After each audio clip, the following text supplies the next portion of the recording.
আমরা হাসনাবাদ স্টেশনে পৌঁছে গেছিলাম। আসলে হাসনাবাদে গিয়েছিলাম কিছু কাজের। তো কাজ টাজ কমপ্লিট হয়ে যাওয়ার পরে ভাবলাম যে টাকি যাই। আসলে অনেকদিন যাওয়া হয় না, ঘোরা হয় না।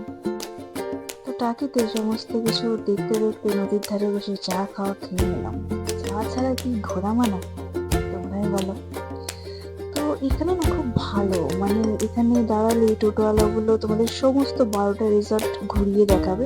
1100 টাকা মতো নেয়, এবার দরদাম করলে সেটা 700-800তেও চলে আসতে পারে। তো আমরা তো সেদিনকে ঘোরার জন্য যাইনি, তো ওই জন্য অত টাকাও নিয়ে যায়নি। কিন্তু হেঁটে হেঁটে চারিপাশে একটু দেখতে দেখতে নদীর ধারে এই নৌকাগুলোকে যখন দাঁড়িয়ে থাক না, খুব সুন্দর লাগছিল দেখতে। ঠিক মনে পড়ে যাচ্ছিল দুর্গাপুজোর কথাটা। ভাসানের দিন ঠিক এইভাবেই নৌকাগুলো সব নদী পারাপার হয়।